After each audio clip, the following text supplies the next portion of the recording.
வணக்கம். நான் Vijayakumar. ABN films YouTube channel மூலமாக சிகரம் தொட்ட சினிமா என்ற இப்பகுதியில் உங்களை சந்திப்பதில் மிக்க மகிழ்ச்சி.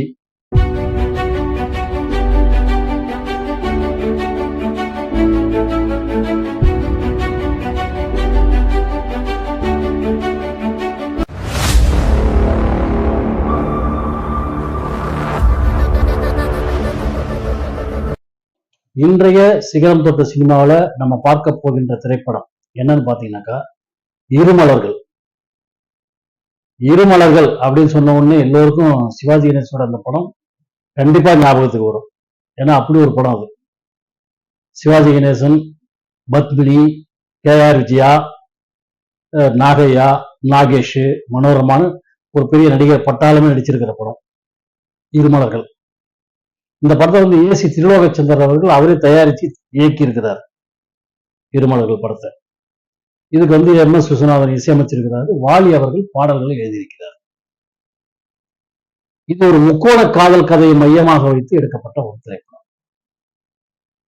அப்படி என்ன ஒரு முக்கோண காதல் கதை அப்படின்னு சொல்லிட்டு பாத்தீங்கன்னாக்கா, சிவாஜி கணேசன் வந்து கல்லூரியில படிக்கும்போது தன்னோடு படித்துக் கொண்டிருக்கின்ற பத்மினியை காதலிக்கிறார். அவங்களும் சிவாஜி கணேசன்ல காதலிக்கிறாங்க. ரெண்டு பேரும் காதலர்களாக இருக்கிறார்கள். படிப்பு முடிகிறது. படிப்பு முடிஞ்ச உடனே இவர் வீட்டுக்கு வர்றாரு சிவாஜி. அந்த அம்மா அவங்க வீட்டுக்கு போயிடுறாங்க, அவங்க சொந்த வீட்டுக்கு. இங்க வந்ததுக்கு அப்புறம் சிவாஜியோட அப்பா என்ன பண்றாரு, அவருடைய சகோதரியோட மகள் கூடவே இருக்கிறார். யாராம்னா KR விஜயா. அவங்கதான் கல்யாணம் பண்ணிக்கணும் அப்படின்னு சொல்லிட்டு சொல்றாரு. சிவாஜி என்ன, இல்ல கல்லூரியில என்னோட படிச்ச ஒரு பொண்ணு நான் கல்யாணம் பண்ணி தான் முடிவு பண்ணிட்டேன். நான் கல்யாணம் இருந்தா அவ்வளவுதான் கல்யாணம் பண்ணிக்கணும் அப்படின்றதுனால இவருக்கு அவங்க அப்பா நாகையாவுக்கு ரொம்ப மன கஷ்டம் ஆயிடுச்சு. தன்னுடைய சகோதரி பொண்ணுக்கு என்ன பதில் சொல்லு. அவன் வந்து இவன் தான் தன்னுடைய புருஷன் நினைச்சுக்கிட்டு வாழ்ந்த பொண்ணு அது அப்படிங்கிற சூழ்நிலை இருக்கும்போது, இந்த சூழ்நிலை இருக்கும்போது பத்மினி கிட்ட இருந்து சிவாஜி கணேசனுக்கு ஒரு லெட்டர் வருது. அப்படி என்ன லெட்டர் அப்படி சொல்லிட்டு பாத்தீங்கன்னாக்கா, அந்த லெட்டர்ல எழுதியிருக்கிறாப்புல பத்மினி, என்னுடைய மாமாவை திருமணம் செய்து கொள்ள சொல்லி என்னுடைய குடும்பத்திலே கட்டாயப்படுத்தியதால் வேறு வழி இல்லாமல் நான் என் மாமாவை திருமணம் செய்து கொண்டேன். நீங்கள் என்னை மறந்து விடுங்கள், நம் காதல் தோற்றுவிட்டது அப்படிங்கிற மாதிரி ஒரு லெட்டர் எழுதிட்டாங்க. லெட்டர் படி. திரு சுந்தர் அவர்களுக்கு இந்த கடிதத்தை எப்படி தொடங்குவது என்றே எனக்கு தெரியவில்லை. நாம் நினைப்பது ஒன்று, தெய்வம் நினைப்பது மற்றொன்றாக இருக்கிறது. எனது அண்ணன் வேறொரு பெரிய இடத்தில் எனக்கு மாப்பிள்ளை பார்த்து முடிவு செய்து வைத்திருந்தார். என்னை வளர்த்து ஆளாக்கி அண்ணனுக்கு எதிராக என்னால் எதுவும் பேச முடியாமல் போய்விட்டது. நல்ல பண வசதியுடைய அவர்கள் என்னை பெண் பார்க்க வந்த போது வேண்டாம் என்று சொல்லிவிட மாட்டார்களா என்று நினைத்தேன். ஆனால் அவ்வளவு செல்வமும் அழகும் படைத்த அவர் இந்த ஏழையிடம் எதை கண்டாரோ தெரியவில்லை, சம்மதம் என்று சொல்லிவிட்டார். நான் கொடுத்து வைத்தது அவ்வளவுதான். இதை பார்த்த சிவாஜியால தாங்க முடியல, சூசைட் பண்ணி இப்படி முயற்சி பண்ணி அவரை காப்பாத்திடுறாங்க. காப்பாற்ற வந்ததுக்கு உடல்நிலை ரொம்ப பாதிக்கப்பட்டிருக்கு. அவரை சரி பண்ணி கொண்டு வர KR விஜயா அவங்களுக்கு பணிவிடை செய்வாங்க. அதுக்கப்புறம் யோசிப்பாரு, இவதான் நம்ம காதலிதான் இந்த மாதிரி பண்ணிட்டா, இந்த பொண்ணோட வாழ்க்கையை ஏன் கெடுக்கணும், அப்பாவுடைய என்ன ஆசையும் நிறைவேற்றணும் அப்படின்னு சொல்லிட்டு KR விஜயாவை கல்யாணம் பண்ணிக்குவாரு. நீ சொல்லு, பல குறைகள் நிறைஞ்ச என்ன உன் கணவனா ஏத்துக்கிறியா? உனக்கு நான் செய்த தவறுக்கெல்லாம் பிராயச்சித்தம் தேட எனக்கு ஒரே ஒரு சந்தர்ப்பம் கொடுக்கிறியா சாந்தி? ஒரே ஒரு சந்தர்ப்பம் கொடுக்கிறியா? என்னத்தா இது? நான் என்னைக்கும் உங்களுக்கே உரியவா?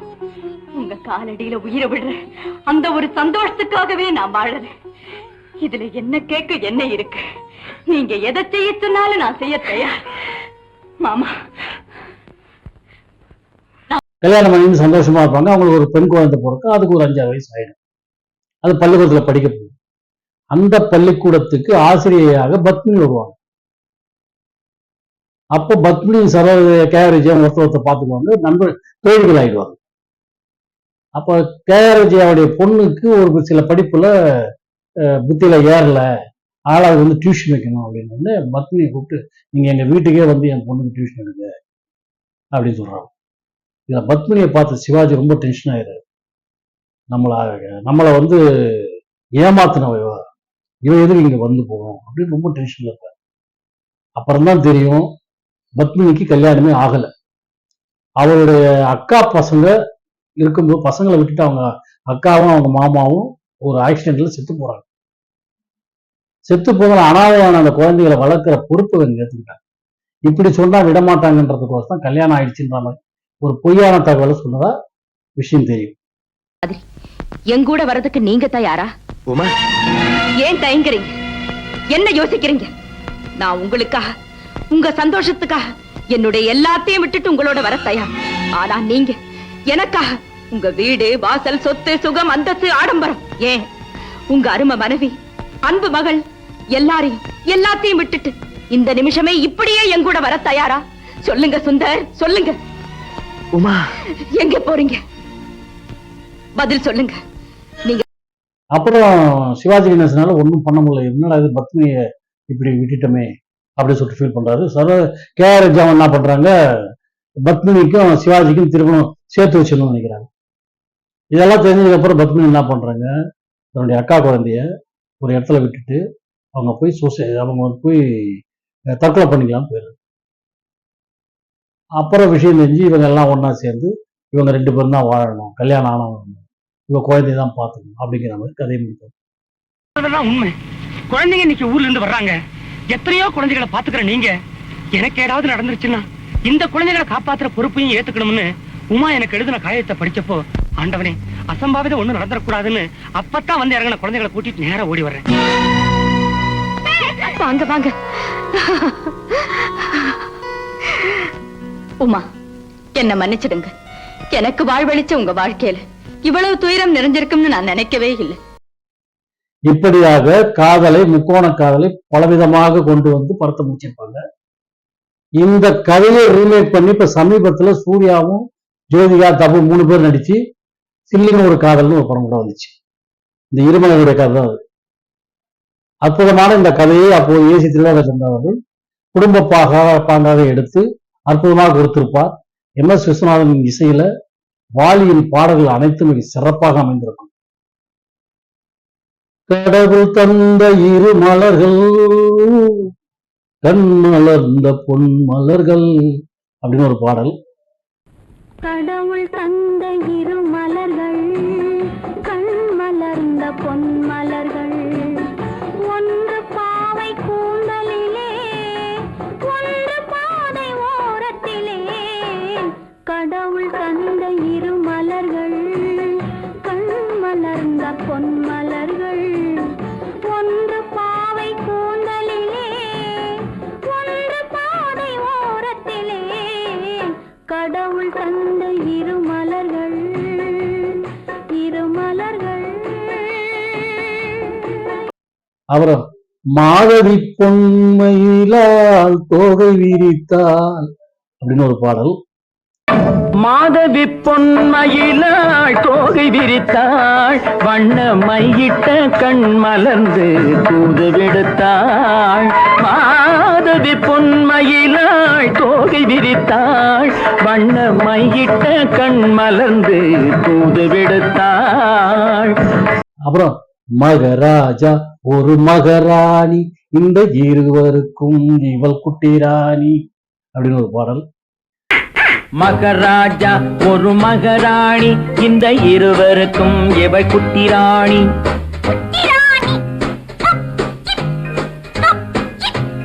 மகராஜா ஒரு மகராணி, இந்த 2 இவள் குட்டி ராணி. இப்படி இந்த படத்துல அனைத்து பாடல்களுமே மிக சிறப்பாக அமைந்து விட்டதாலும், கதையும் குடும்ப பாங்காக அமைந்து விட்டதாலும், நடிகர்களின் நடிப்பும் பெரும் பலத்தை சேர்த்ததனாலும் இந்த படம் 1967 வெளியாகி 100 நாட்களுக்கு மேல் எல்லா திரையரங்குகளையும் மூடி சாதனையை படைத்து வெற்றி படமாக பதிவு செய்து கொண்டது.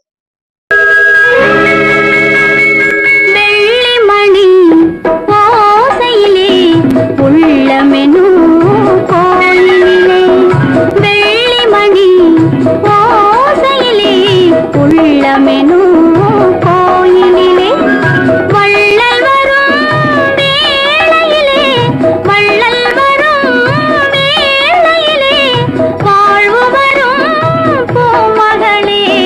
வெள்ளிமணி ஓசையிலே உள்ளமெனும் 1967 வெளியாகி வெற்றி படமாக தன்னை பதிவு செய்து கொண்ட திரைப்படம்தான் இருமலர்கள் என்று கூறி விடைபெறுகிறேன். நன்றி, வணக்கம்.